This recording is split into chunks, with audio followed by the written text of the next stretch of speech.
Hello, everyone. My name is Darla Saunders, and on behalf of the Atlantic Salmon Conservation Foundation and the Canadian Rivers Institute, I would like to welcome you to today's webinar. This series is made possible in part thanks to the contributions of the Government of Canada. For today's webinar, we're very pleased to be hosting Erik Martin. He is a spatial ecologist with the Nature Conservancy's Eastern Division in the U.S. He has over 7 years of experience at TNC working on freshwater conservation and spatial analysis with a particular emphasis on aquatic connectivity issues and web-based decision support tools. His projects have included regional assessments of the impacts of dams and road stream crossings on freshwater resources in the eastern United States through the identification of priority fish passage and dam removal projects. His work with dams has also included developing tools and methodologies to assess the basin scale benefits and impacts of dams for use in the hydropower planning process. He holds a Master's of Geographic Information Systems from Pennsylvania State University and a BA in Human Ecology from the College of the Atlantic. After the presentation, we'll be opening the floor for a question and answer session. You'll have the option of asking questions directly using your microphone, or you can type them in and we'll read them aloud. I will now turn the webinar over to Erik. Thank you, Darla, for the invitation and for organizing, and hello, everyone. I'm here today to talk about aquatic connectivity and barrier prioritizations, and specifically in the context of the Penobscot River. So for those who are not familiar with the Penobscot River, it's the largest watershed in Maine, which is where I live, about 22,000 square kilometers, and it's, for its size, for the eastern United States, in great condition. It has the fewest dams for its size in the eastern U.S., it has the largest and one of the few remaining Atlantic salmon runs in the United States, and it has a lot of great cold water habitat supporting brook trout and other species. And the Penobscot was this epicenter of the Penobscot River restoration, which was a really interesting project that spanned several years, starting, 10 years or more ago. It was a collaborative effort with the Penobscot Indian Nation, 7 conservation groups, 2 different hydropower companies, state and federal agencies that really looked at the basin as a whole and contained multiple pieces. So there was the removal of 2 big main stem dams at Vesey and Great Works, the furthest south. Improved fish passage at other dams, increased energy at some of the dams, energy generation at some of the dams that remained. So in the end, there was almost 2,000 miles of historic sea-run fish habitat had enhanced access, and there was slightly more power generation coming out of the project than there was going into it. Even despite those dam removals, generating capacity was increased at other dams. And so this is helping to restore 11 species of sea-run fish that have a long history of tradition and cultural associations in the Penobscot and economic activities in line with that. So this is just a quick map to show the extent of the impacts of that project. So on the left side was before the Penobscot restoration, and the 2 lower dams in red, Vesey and Great Works, were removed, and then an innovative nature-like fishway was put in at Howland Dam, resulting in improved access to the river in purple you see on the right-hand side of the screen. So it's almost 2,000 miles of improved access. So this work finished recently, and again, it was a really impressive project. Dams removed, improved passage, increased power generation, lots of river restoration. And so my colleagues at the Nature Conservancy began asking, well, what's the next Penobscot? Where are we going to focus our efforts now that we've just completed this remarkable project? And the answer was the Penobscot. Really came to the conclusion that continuing work in the Penobscot was really among the best ways to get our return on investment. And that was happening around the same time that NOAA, our National Oceanic and Atmospheric Administration, was creating its habitat focus areas in 2014. And the Penobscot was identified as one of the first 3 focus areas. And the tasks under that focus area were to remove dams, construct fishways, replace culverts, conduct pre and post monitoring of restoration projects, and to identify priority areas for fish passage. And that last bullet there in red is really where I came into this picture, to look at how do we identify priority fish passage opportunities. And so a little backing up there, I came into that because of my work on some previous projects in the East United States at the regional scale. So I'm going to quickly talk about 3 projects here. Our Northeast Aquatic Connectivity Project, which we completed originally in 2011, and that led to some more refined work in the Chesapeake Bay watershed and then in the Southeast United States. So 3 different geographies, but really a common approach for restoring connectivity. And so all trying to answer the same question. Rivers are all different, dams are all different, resources are scarce. Where should we be putting our efforts into dam removals or other fish passage projects to benefit anadromous or resident species, fish species? So it started, the original Northeast Aquatic Connectivity Project started with a request from our Connecticut Department of Environmental Protection, and they were asking us to help them move from what was up to that point a purely opportunistic approach to dam removals and fish passage projects. So there was a willing dam owner who wanted to take out that dam, and they would react to that.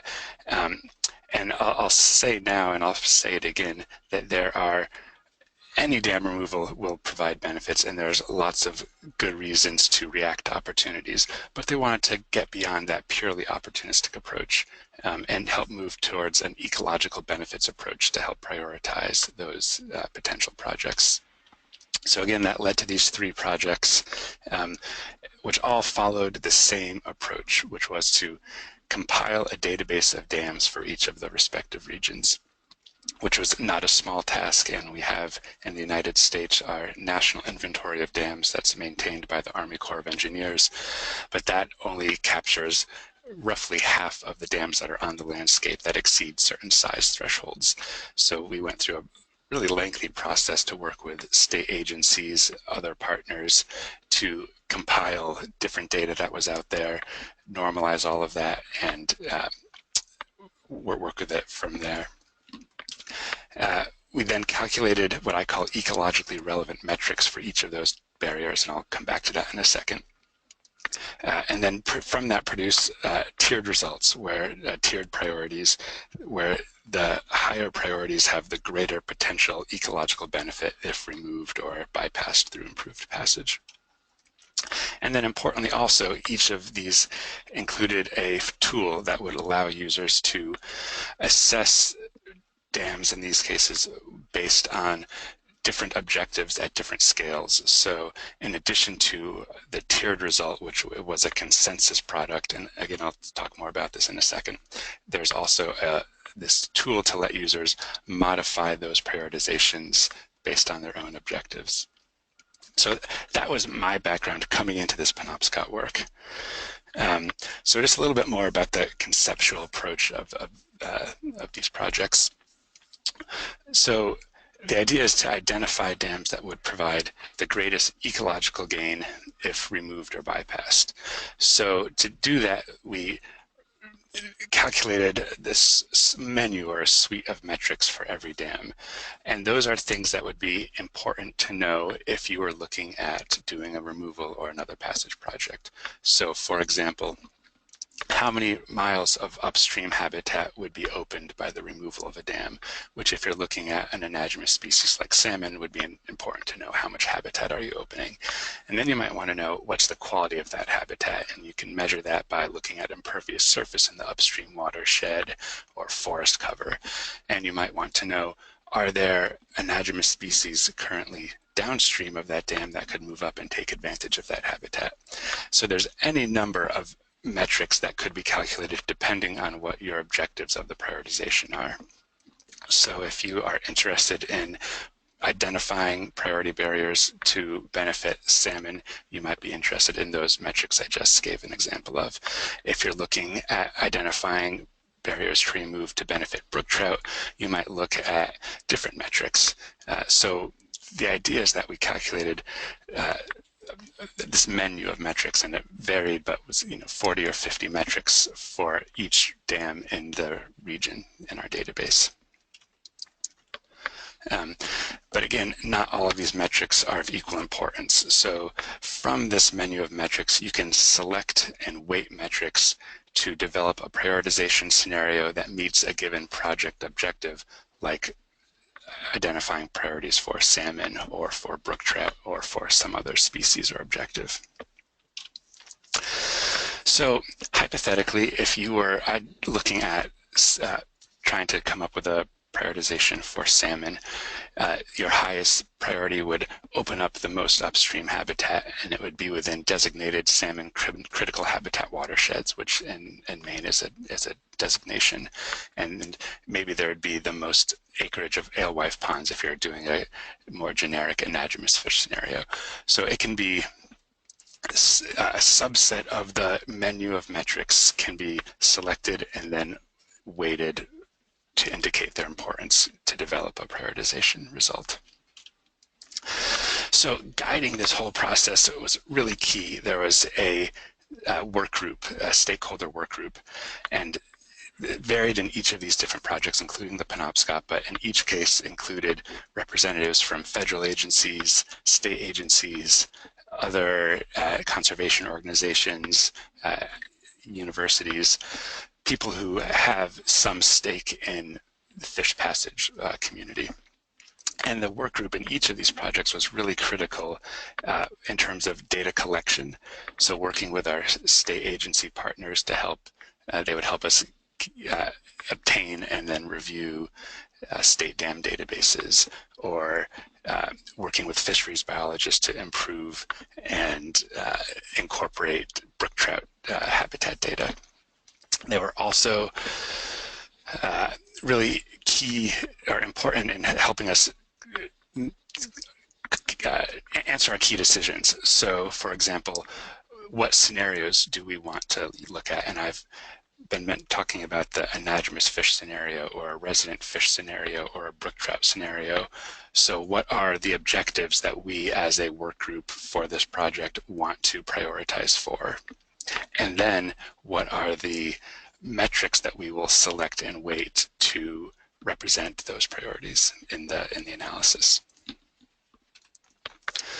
So concurrent with my background on these connectivity projects and the Penobscot River restoration, the Nature Conservancy and the U.S. Fish and Wildlife Service Gulf of Maine office has been really active in assessing road stream crossings in the state of Maine. So there are field crews who have gone out, and at this point, almost the entire state has been surveyed. So field crews going out and looking at road stream crossings to assess the passability of those crossing structures.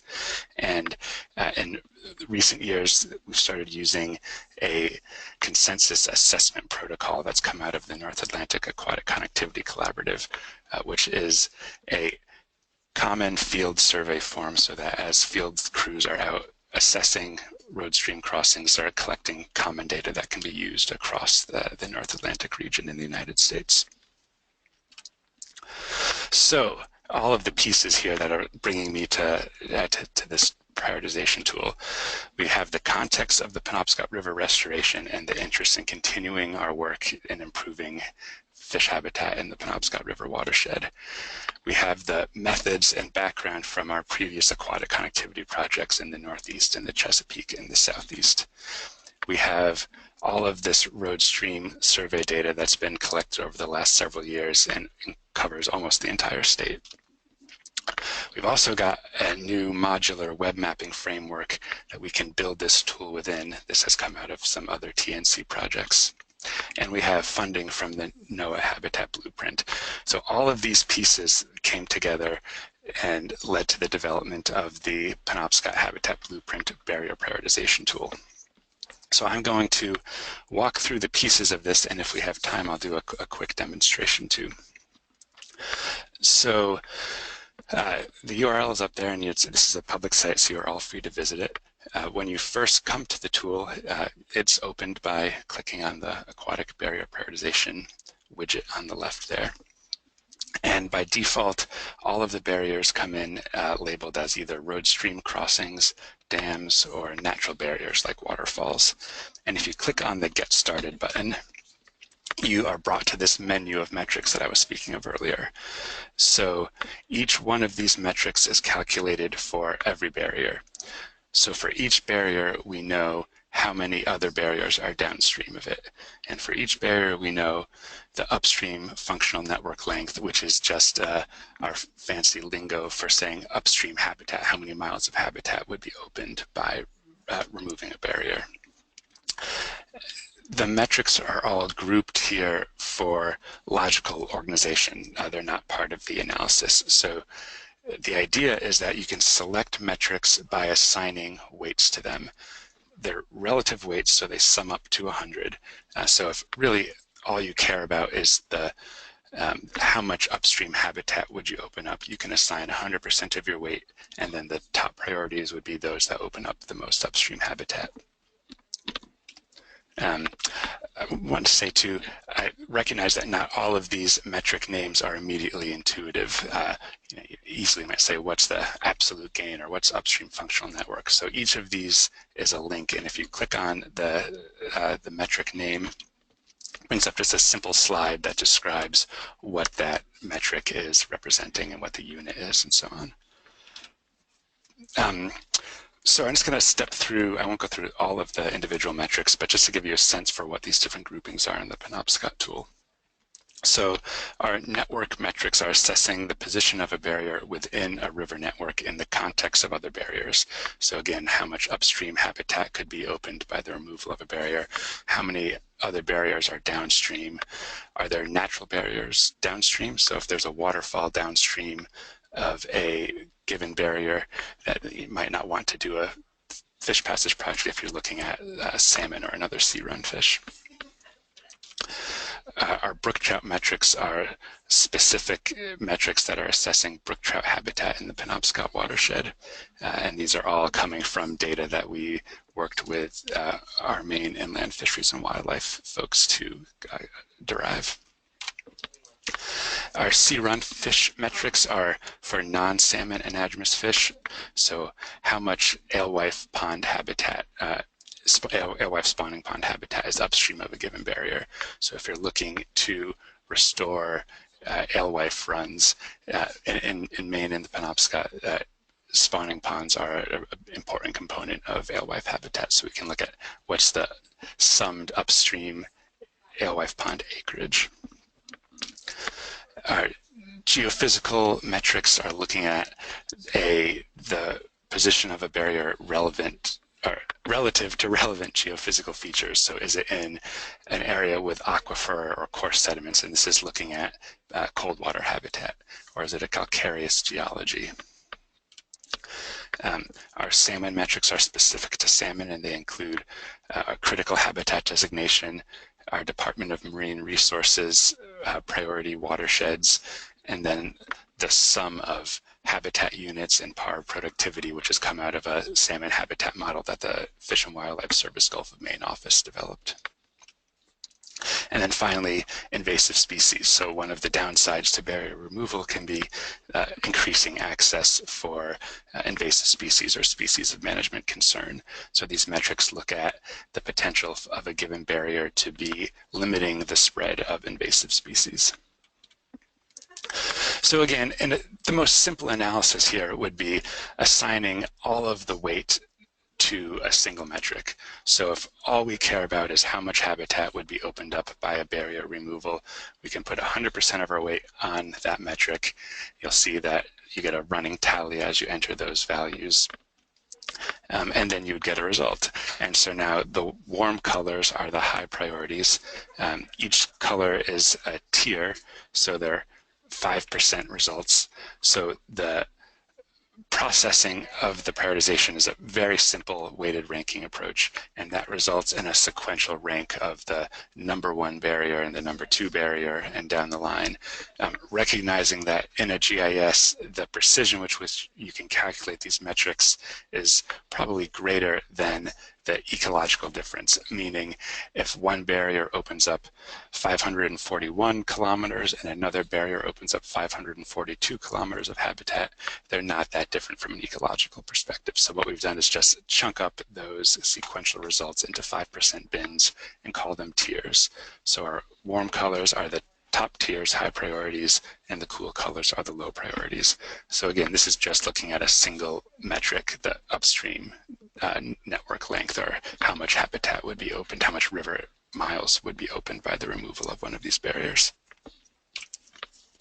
To get more complex, you can start to look at different metrics. So if you click on the diagrams button, it will pre-populate what our work group selected as our diagrams fish scenario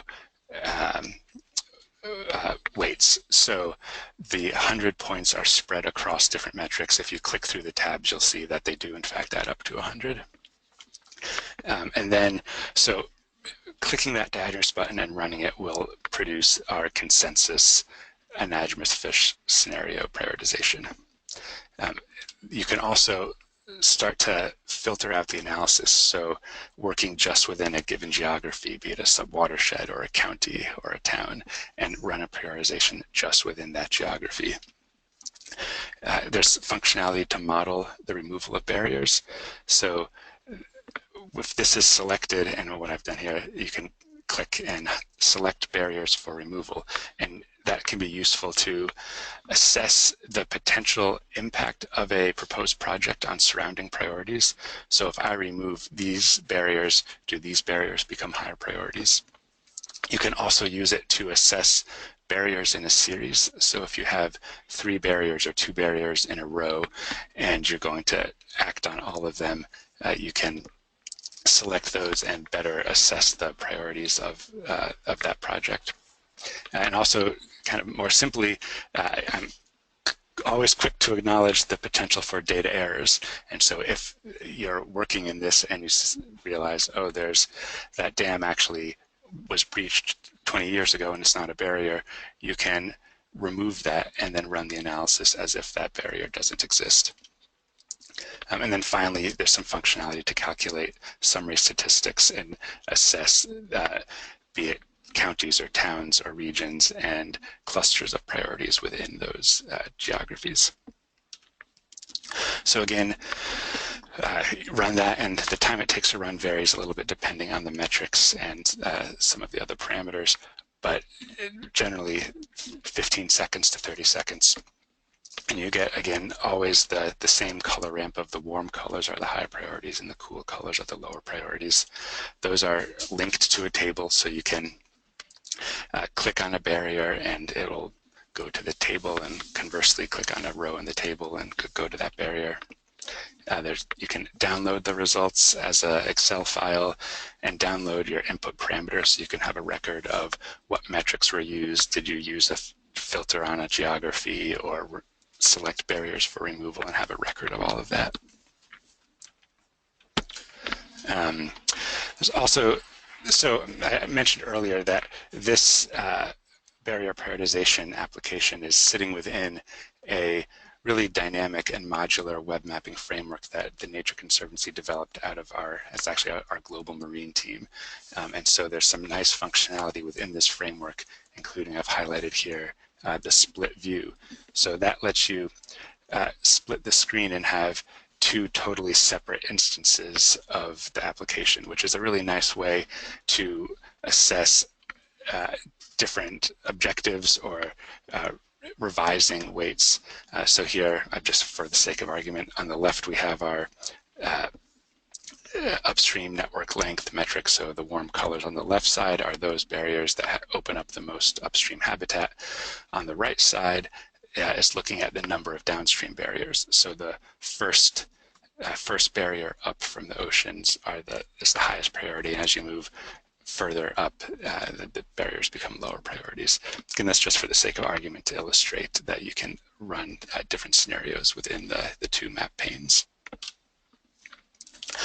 So these results are One of the nice things about a prioritization like this is that the results can be used both reactively. So again, this gets back to there's always that opportunity piece of, or often with certainly dam removals and also with road stream crossing, culvert upgrades. So if an opportunity arises, is it an ecologically worthwhile investment? Do we, as a funder, do I want to contribute funds to this proposed project? Does it align with my priorities?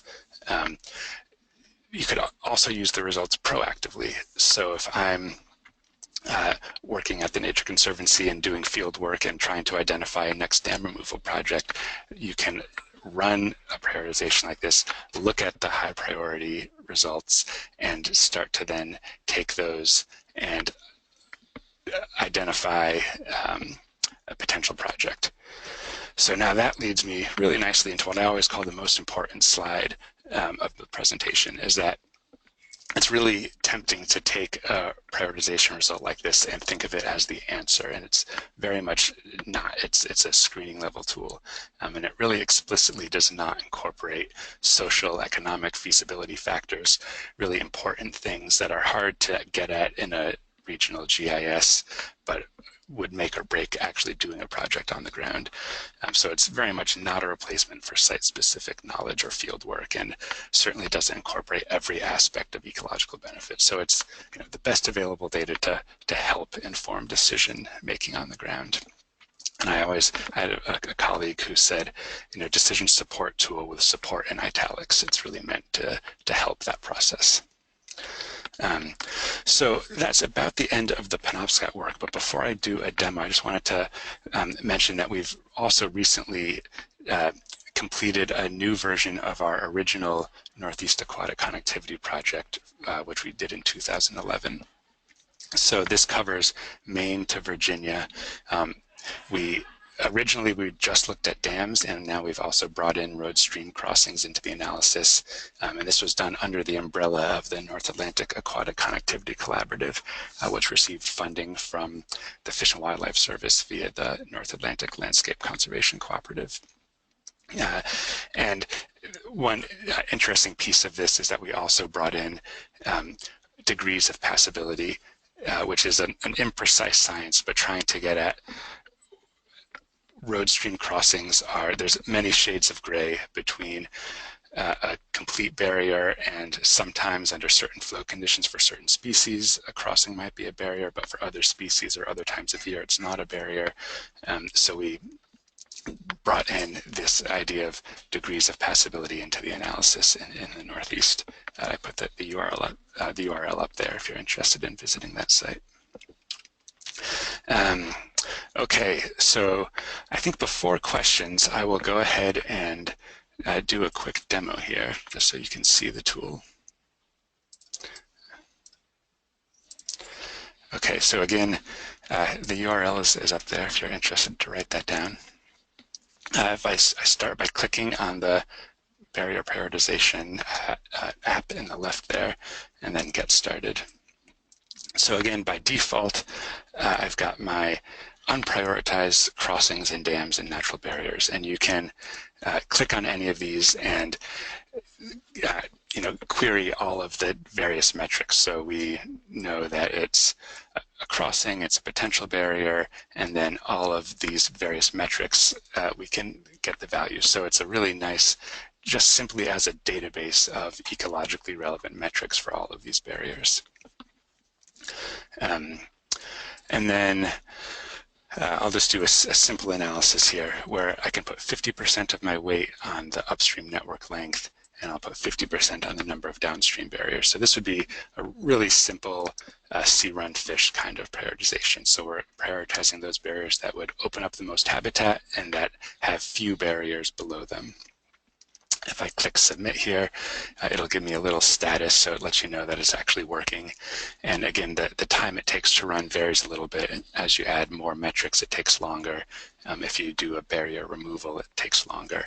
But generally speaking, it takes 15 seconds or so.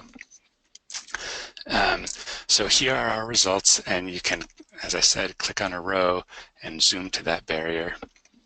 You can do the flip of that and click on a barrier and go to the row of that. the metrics that were weighted are included in the table here. So I weighted the upstream network length and the count of downstream barriers. Basic functionality of a web map, you can sort these and filter. So if I only want to look at those barriers that would open up more than 10,000 meters, you can type that in and it will filter the results in the table accordingly.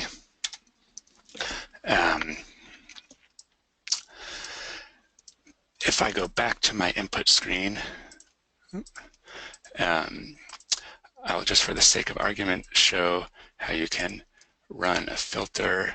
We'll do Penobscot County, and I'll also run summary statistics by town.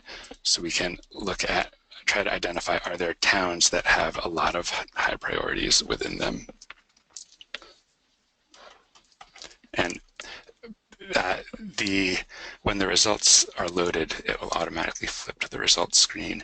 And then, so it should point out up here, I'm toggling between our inputs and our results, and then our summary statistics. So we can see by town with the number of barriers within that town, the minimum and the maximum tiers. And again, in our case, tier 1 is the high priority. So the lower the mean tier, the more high priorities. So just looking for the sake of argument here, in Orono, that mean tier is 1, but there's only 1 barrier. So you can start to tease out where are there towns that have a lot of high priority barriers that we might want to focus efforts in. This is interesting. In Exeter, there's 32 barriers and the mean tier is 5. So there's a lot of high priorities within that. So I think with that demonstration, I'll stop. I won't go through all of the other functionality of the map because I think a lot of it is, if you've used a web map before, it should be pretty intuitive, and take any questions if there are any. Thank you so much, Erik. That was an excellent overview of the tool. And I can just imagine so many possibilities and so much utility there. So we will open up this question and answer session now. So if this is the first time you've participated with us, to ask a question, use your webinar control panel, which is the little gray box you should be seeing in the upper right-hand corner of your screen. If the box is minimized, just hit the orange block with the white arrow to enlarge it. So if you're using the audio of your computer, you can raise your hand, which is the yellow hand icon, and we can unmute you so you can ask your question directly. Or you also have the option of typing in your question in the control panel and we'll read it aloud for you. So it looks like we've already got some questions in. A question from Joanna Ikem, and Joanna, my apologies if I'm mispronouncing your last name. Joanna asks, who is using your tool, Erik? Yeah, great question. So there are several. So NOAA as a funder had a direct interest in having this result and to use it in their work for funding decisions. But within the Nature Conservancy, we're certainly using it to identify potential projects. And maybe I'll answer that also by giving some examples from previous projects, because this is still fairly new and I don't have a whole lot of real specific concrete examples of use.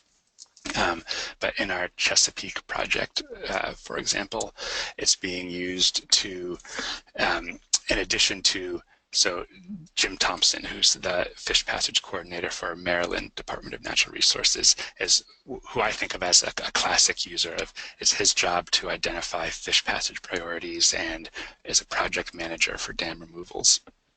And so he's taken the results and then started to, at the field scale, so going out and visiting these sites, actually layer on some of those social, economic feasibility pieces that are so hard to get at in a GIS and actually come up with an actionable list of potential projects.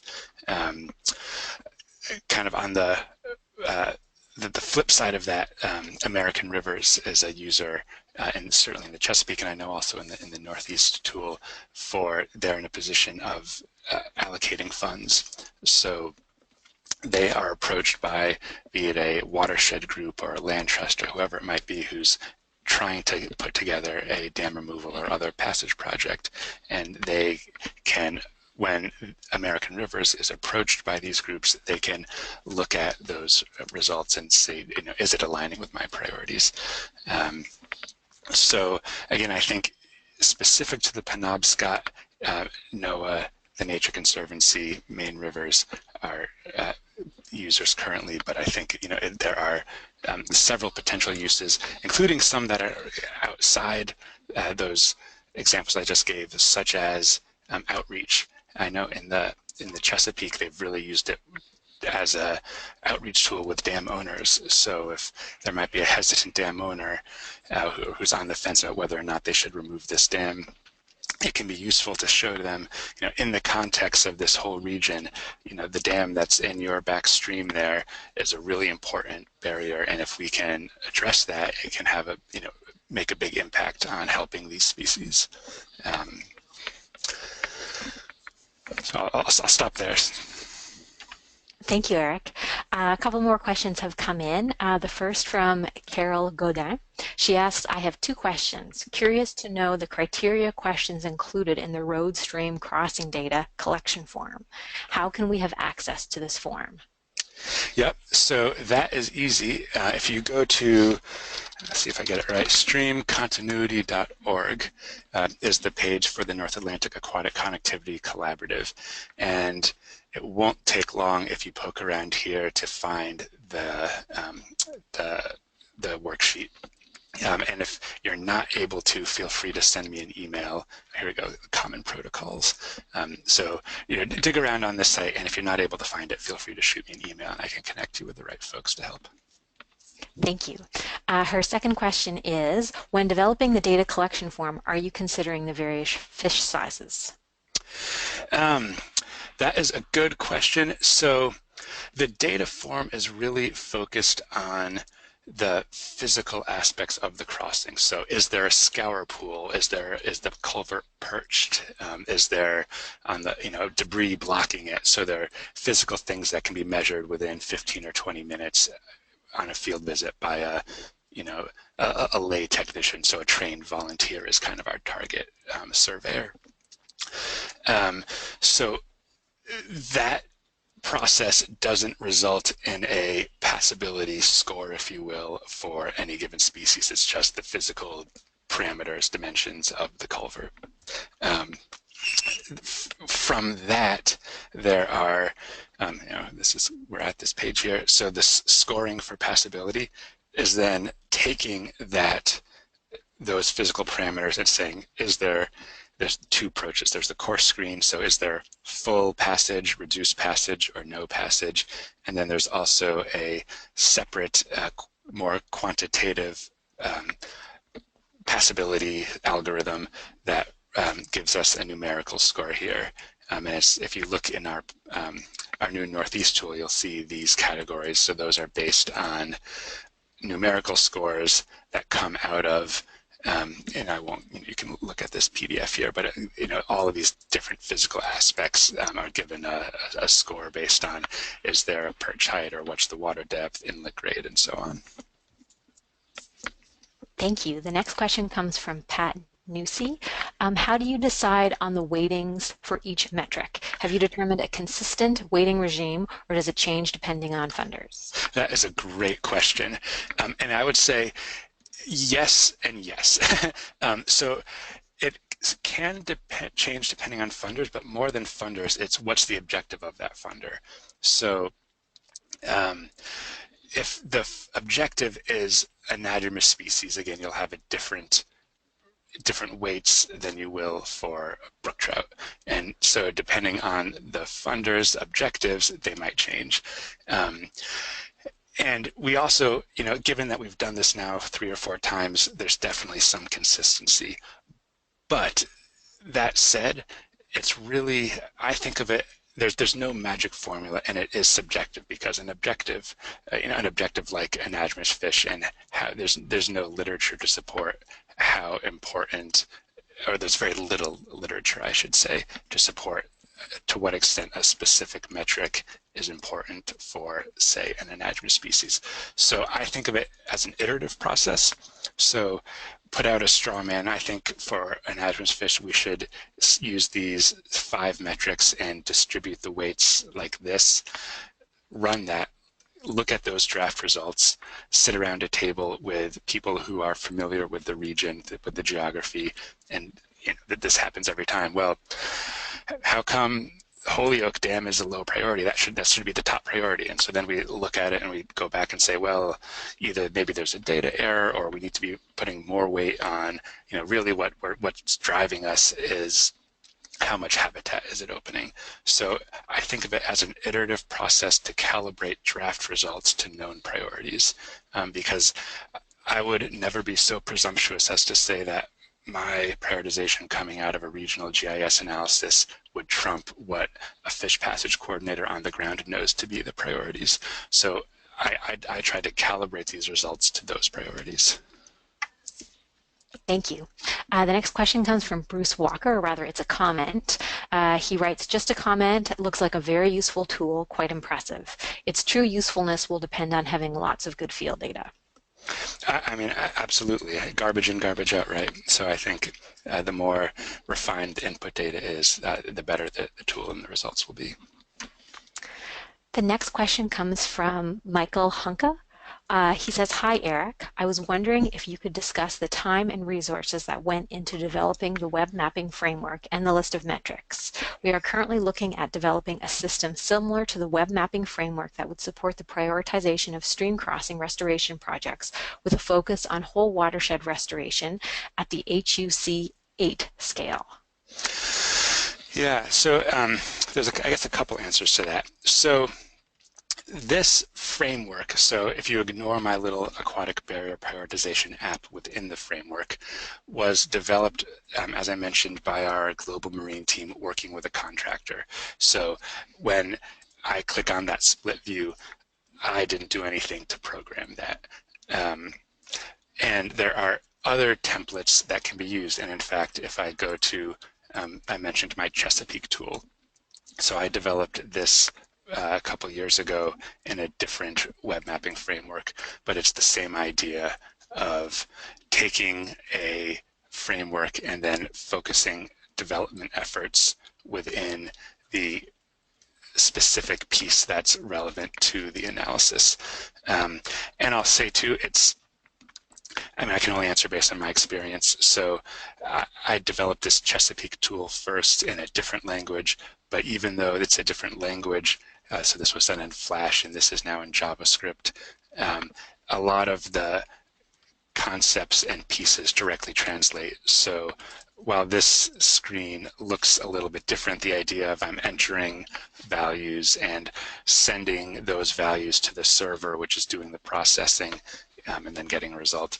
So I guess I think, there's not an easy way to answer that.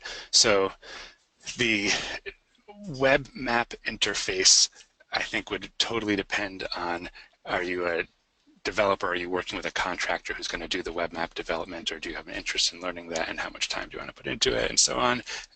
Anywhere from a month to many months. Then the analysis side, there's a whole GIS component to generating all of these metrics. So again, in my specific case, I've built on previous projects, and each time I do it, it gets a little bit more efficient and a little bit smoother. But again, from 1 month to many months, depending on all of those factors.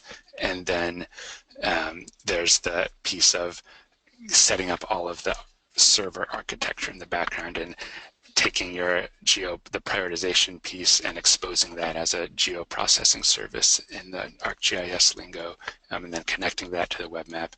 So, this Penobscot work took, I think, of actual labor time, probably, a month or two spread out over the course of 6 months.